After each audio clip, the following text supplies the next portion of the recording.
Greetings, folks. My name is Onismos Haruna, and this is the seventh edition of the Culture Watch Africa on Afroscope. Welcome to the infotainment show.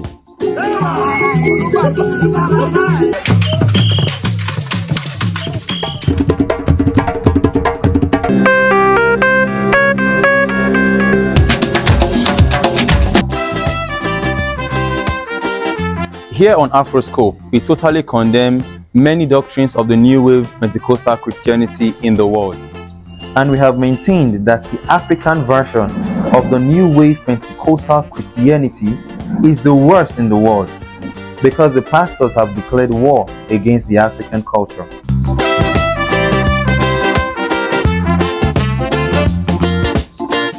Now, what we call the sin of the Pentecostal Christian pastors against the African culture and the people are many, and we will be addressing them one at a time. So far, we have talked about Pastor Chris Oyakhilome and his treasonable statement against his own African culture, who said, "There is no such thing as African culture."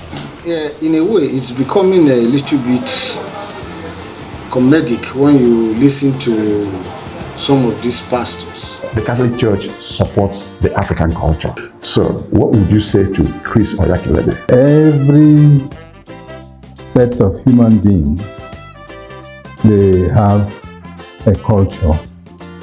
Perhaps one is so taken up by the newfound Christian faith that you tend to ignore or even demonize the culture that we have been practicing ever before the arrival of Christianity.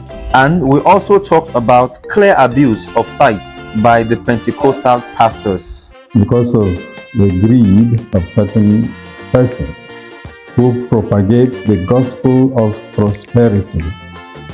And tithes were not just meant for the individual pastor or religious leader. It was meant for the poor, the neglected, the marginalized, and so on.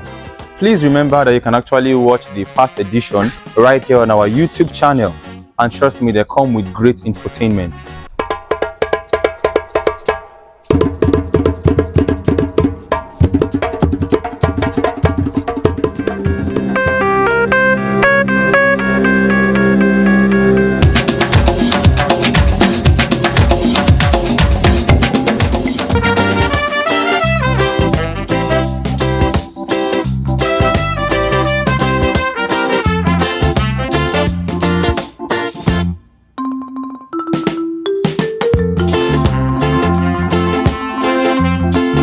Now, our first feature today is part 3 of Mr. Harry Agena's chat with His Grace, Ignatius Kaigama, the Catholic Archbishop of Abuja Archdiocese in Nigeria, West Africa. They are talking about the position of the Catholic Church on the matter of African traditional religions. African traditional religions. We believe that generally they are okay, but there are some even wrong things. Just as in Christianity, just as the Pentecostal pastors we are talking about, if you compare them to the traditional religions practitioners, I think they are the traditional religions are better than Pentecostal Christianity today. What do you have to say, or what is the position of the Catholic Church concerning African traditional religions and all the other traditional religions of the world? The Second Vatican Council in Nostra Aetate, a document, mentions that all religions are good and we should respect them. Islam, Buddhism, Hinduism, traditional religions of Africa, they are a way of finding God, and we don't look down on any. I say my religion as a Christian is the best because for me it's the shortest way to salvation. So we believe that those others are still on their way, finding the best way to salvation. So we don't demonize them, we don't sideline them. We are rather asked to engage them, to have dialogue with them, and that is why we talk about inter-religious dialogue. And So I cannot say because somebody is practicing African traditional religion, he is less a human being than myself. No. There are values in these religions. For instance, the value for respect, very, very prominent. You respect your elder.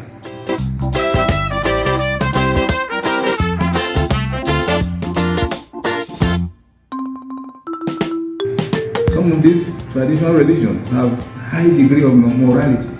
You can't mess up with somebody's wife or somebody's daughter. Yes, sir. Remember, there was a time that they went naked. They weren't dressed. They were naked. An adult woman, you see, naked. But then there was no violation. Nobody was raped. Nothing. If you raped anybody, the gods, their gods, will strike you. Yeah. So they have values that we must learn from, and that is why the Catholic Church encourages incorporation, borrowing what is good from others. Even from Islam, we borrow what is good. You have just talked of the zakat that they practice very well. Their prayers 5 times a day. We need to pray more. So we borrow what is good from others, and that was what Jesus even did. He borrowed a lot from the Jewish culture of his time, and that is what became Christianity. So I think it would be absolutely condescending to look down on any religion and say they are bad, they are sad. We can only say we have the quickest way, because Christ is the way, the truth, and the life. Come and join us, so that the way is shorter for you, but you don't look down upon them. They have values that those values can also bring them to God in heaven. Speaking of moral value from where the Archbishop stopped, we insist at Afroscope that the African traditional religion has higher moral value as compared to the Pentecostal Christianity in Africa. Sooner than later, we shall hold a comparative conversation on these facts.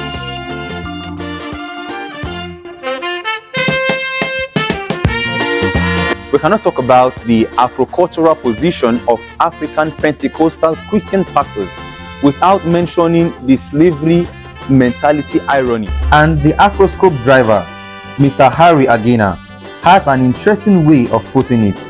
Let's take a listen. It's very ironically interesting, or interestingly ironic, that centuries ago, the white man, in quote, the white man, demonized the African culture in order to subjugate our forefathers. Now, the contemporary white man has admitted that it was an error to demonize any culture whatsoever. The white man now admits that all cultures of the world are equally legitimate and beautiful. But our mentally enslaved, ignorant African Pentecostal Christian pastors, such as Pastor Oyakhilome, insist that the ancient white man was correct to demonize us, the Africans. Have you ever seen what they call African dance? Looking like wizards on TV. Very, very sad slavish mentality.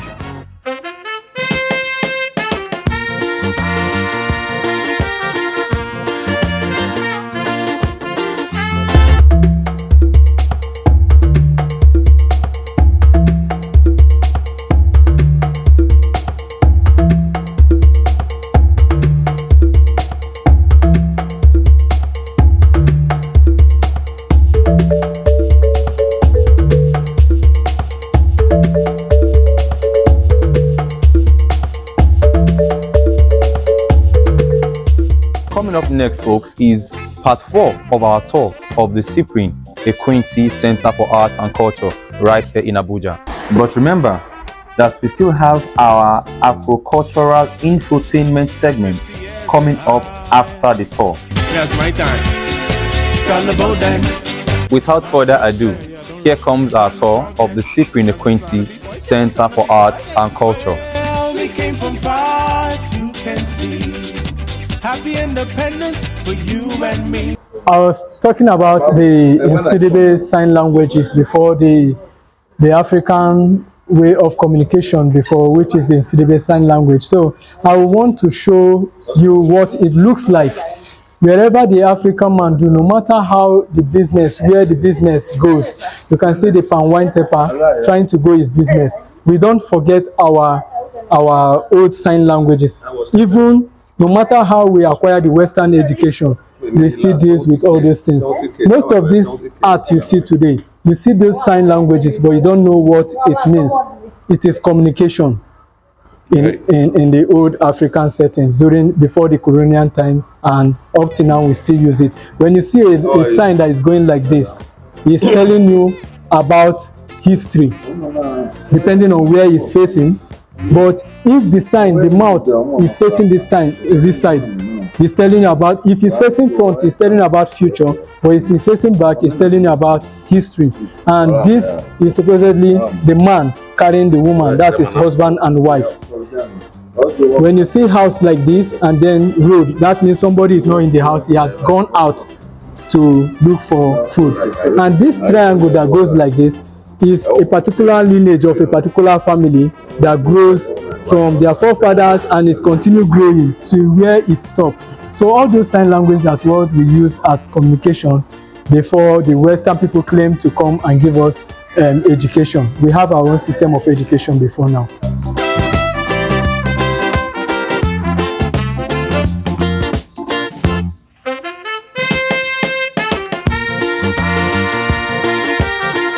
Now, as we all know, folks, Afroscope brings the African ways of life to the rest of the world, and we do this through infotainment of all kinds. Our scope covers the African continent and the African interests and communities everywhere in the world, otherwise known as Africans in the diaspora. In our previous infotainment, we featured the African diaspora of the Caribbean, the Bahamas to be exact. We brought you Congo belly dance from the Bahamas. Now we are back to the Bahamas, this time to celebrate our 50th independence anniversary with our people who are Africans in the diaspora. Introducing my former mate at Texas Southern University in Houston, Texas, Kathleen or K. Grant from the Bahamas. Happy independence, 50 years of independence, Bahamas. 50 years. Yes, I've been around a bit and been some travelings and did a lot in my lifetime and plan to do a lot more. But I had to be home for this 50th anniversary of our independence. My mom and dad was here at that first one, involved in the raising and taking down that flag and raising our flag up to higher heights. And many may not think we've come so far, but in 50 years we have moved forward. We have moved upward, onward, and we have moved together in spite of it all. So to God we give all the glory, all the thanks, and all the praise.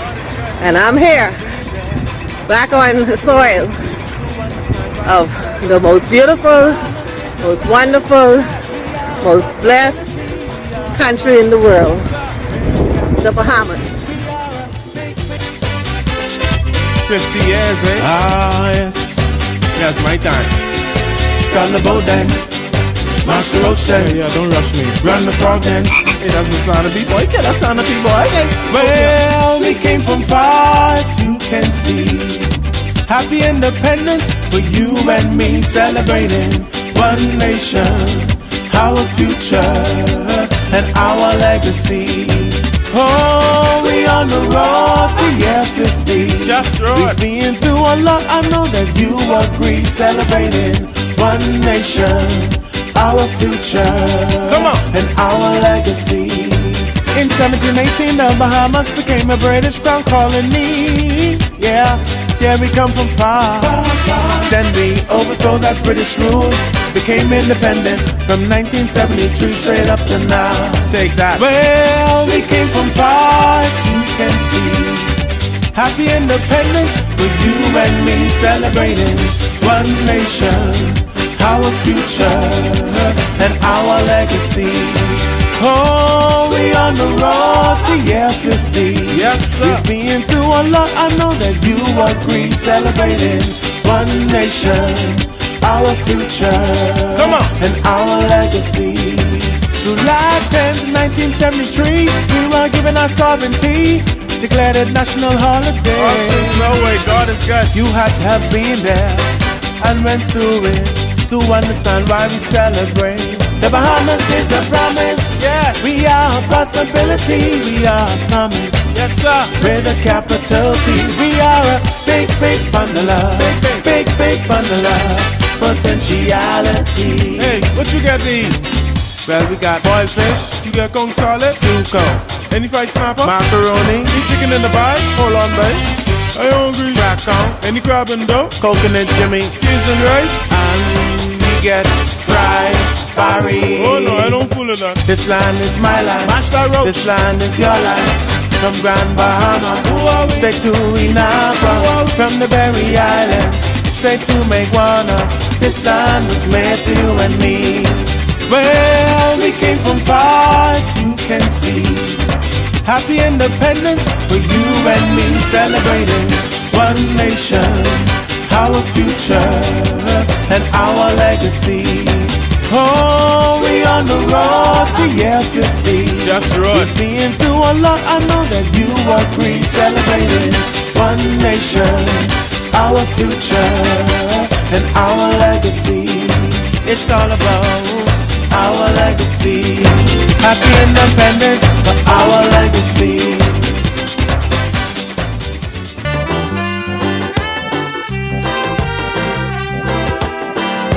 Sadly, guys, it's time for me to go, but then before I leave, I want to appeal to us.